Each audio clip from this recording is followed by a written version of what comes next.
ఉన్న బంగారాన్ని విడిపించి ఆ రోజు ఆన్లైన్ రేటుకే మేము కొంటాం. Sharma gold company.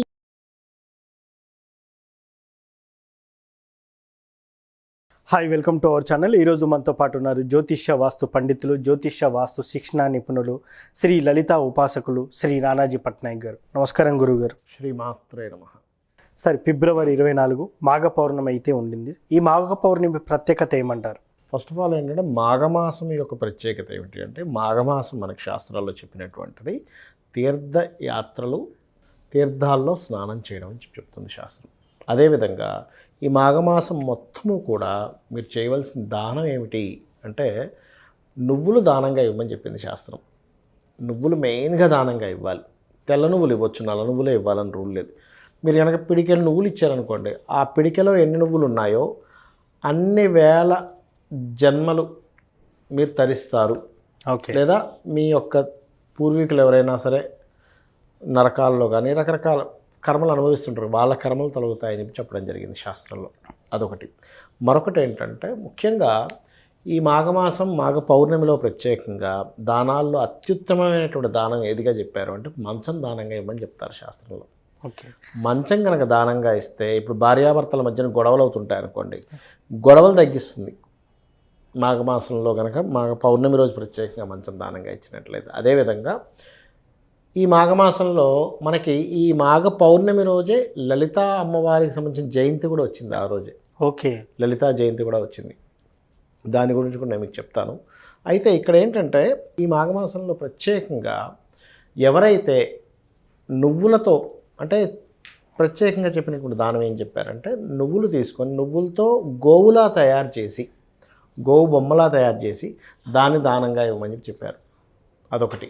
రెండవది, గోవు బొమ్మల్లా కొన్ని దొరుకుతాయి, అందులో నేతిని పూర్తిగా పోసి ఆ నేతితో నిండినటువంటి గోవు బొమ్మలు దానంగా ఇవ్వమని చెప్పారు.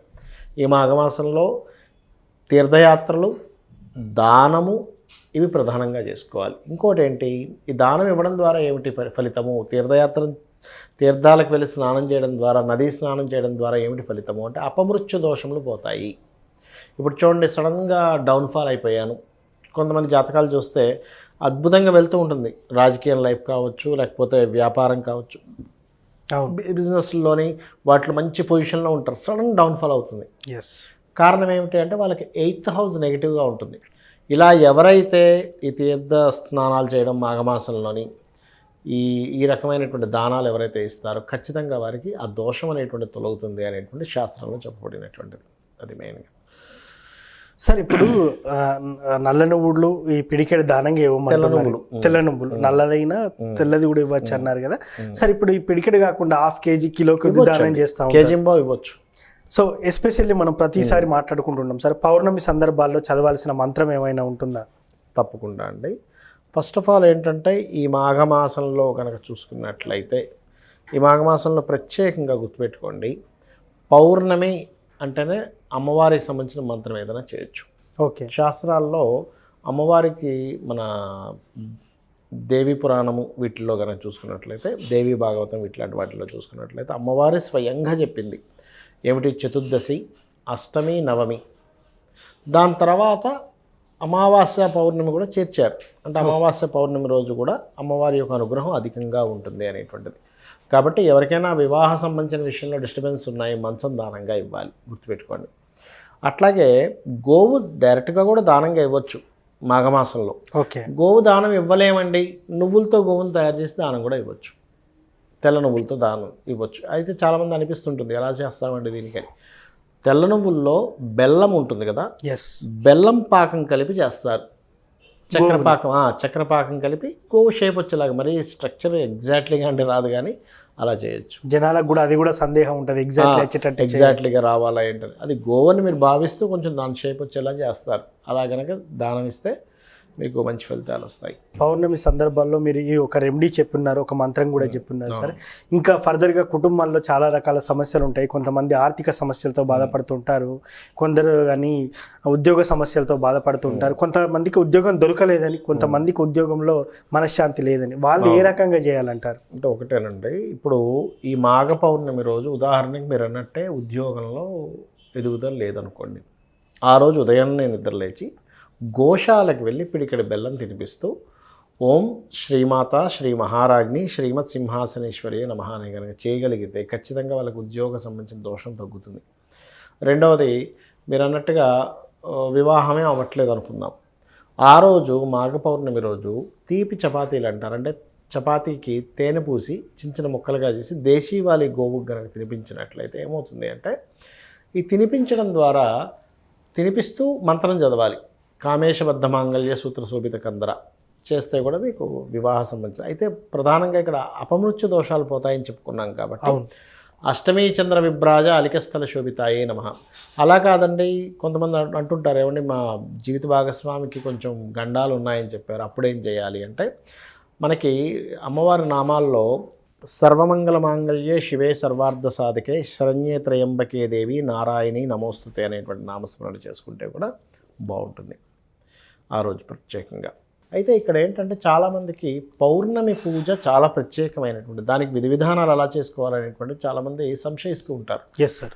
ఉదయం నిద్రలేచిన వెంటనే శాస్త్రం ఏం చెప్తుంది అంటే, తిథులు ఇందాక నేను చెప్పాను కదా, చతుర్దశి, అష్టమి, నవమి, పౌర్ణమి, అమావాస్య, ఈ తిథుల్లో నిద్రలేచిన వెంటనే కూడా మనం ముందుగా అనుకోవాల్సింది ఏంటంటే, ఆహా ఈరోజు పర్వదినం, అమ్మవారిని ఆరాధించడానికి ప్రత్యేకమైనటువంటి దినము అని చెప్పి ఆలోచించుకొని ఆ ఎనర్జీతో నిద్ర లేవాలి. ఓకే. నిద్ర లేచిన తర్వాత ముందు ఎప్పుడైనా గుర్తుపెట్టుకోండి, ఆ రోజు అయ్యేటువంటి కార్యక్రమాలు మనకి ఇబ్బంది వస్తున్నాయి అనుకుంటే కనుక గణపతిని తలుచుకోండి ఒక నిమిషం. ఓకే. గణపతిని స్కందుని తలుచుకొని నిద్రలేచి కాలకృత్యాలు తీర్చుకొని, దాని తర్వాత మీరు నిత్య పూజ చేసేటువంటిది ఏదైతే ఉందో పూజ చేసుకొని, పౌర్ణమి సాయంత్రం చేస్తాం పూజ. ఉదయం పూట మీకు వీలైతే గనక ఉపవాసం ఉండగలిగితే ఉపవాసం ఉండండి, ఉపవాసం ఉండలేను అనుకుంటే నో ప్రాబ్లం, పళ్ళు పాలు ఏదైనా తీసుకోవచ్చు, తప్పేం కాదు. శాస్త్రంలో ఎక్కడా కూడా అమ్మవారు నువ్వు ఖచ్చితంగా ఇలాగే ఉండవలసిందే అని చెప్పలేదు. ఇప్పుడు అందులో ముఖ్యంగా స్త్రీలకి, శిశువులకి, రోగిష్ఠులు అంటే కొంచెం హెల్త్ ప్రాబ్లమ్స్ ఉంటాయి, బీపీలు షుగర్లు ఉంటాయి, అటువంటి వారికి ఖచ్చితంగా ఉండాలనేటువంటి శాస్త్రంలో ఎక్కడా లేదు. మీకు ఉండాల్సింది ఏమిటంటే, ఈ జగత్తు మొత్తం అమ్మవారు, ఈ అమ్మవారి స్వరూపంలో ఉన్నటువంటి జగత్తును నేను పూజిస్తున్నాను, అందులో మనం ఒక పటం పెట్టుకోవాలి కాబట్టి ఈ పటం రూపంలో మనకు రూపం కావాలిగా పూజ చేయడానికి, అందుకని ఆ రూపాన్ని చూస్తూ నేను పూజిస్తున్నాను అనే భావన ఉండాలి. భక్తే ప్రధానం అక్కడ. మీరు ఎలా పూజిస్తున్నారో, ఇలా పూజిస్తున్నారో, ఆ పుష్పాలతోనో ఈ పుష్పాలతోనో సంబంధం ఏమీ లేదు. అయితే మీరు ఏం చేయాలంటే, ఎప్పుడైనా పౌర్ణమి పూజలో చనివిడి ఖచ్చితంగా కలుపుకోవాలి. ఓకే. అందులో మఖా నక్షత్రంలో వచ్చేటువంటి మాఘ పౌర్ణమి మరింత ప్రత్యేకత. ఎస్. కాబట్టి చనివిడి పెట్టుకోవడము, అదేవిధంగా అరటిపళ్ళు, ఆకు, ఒక్క కంపల్సరీ ఉండాలి. అదేవిధంగా కొంత పాయసం లాంటివి తయారు చేస్తారు. వీటినన్నిటినీ ఒక దీపం వెలిగించి, మీ ఇంటి పైన వీలుందనుకోండి, ఫస్ట్ ఫ్లోర్ ఉంది కొంతమందికి, చంద్రుడిని చూస్తూ చేయొచ్చు, లేదు బాల్కనీలో కూడా పెట్టుకోవచ్చు. అయితే ఒక్కొక్కసారి మనకి మేఘాలు అయ్యి చంద్రుడు కనబడ్డా అయినా సరే బెంగపడకండి, ఆకాశంలో చంద్రుడు ఉన్నాడు అమ్మవారి స్వరూపం రూపంలో అని అనుకుంటూ మీరు కనుక చంద్రుడిని చూస్తూ లలితా సహస్రనామాలు కనుక చదవగలిగితే అద్భుతమైనటువంటి ఫలితాలు వస్తాయి. నిజంగా సార్, పౌర్ణమి రోజు ఏం చేయాలి, ఉద్యోగంలో బాధపడుతున్నవారు కానివ్వండి, కుటుంబ సమస్యలతో బాధపడుతున్న వారు కానీ ఏ రెమెడీ చేయాలి, ఏ మంత్రం చదవాలనేది చాలా చక్కగా చెప్పారు సార్. Thank you. శ్రీమాత్రే నమః. సో చూశారు కదా, పౌర్ణమి రోజు చేయాల్సిన విధి విధానాలు నానాజీ గారు చెప్పారు. ఇది వాటి కార్యక్రమం. మరో కార్యక్రమంలో మళ్ళీ కలుద్దాం. Thank you.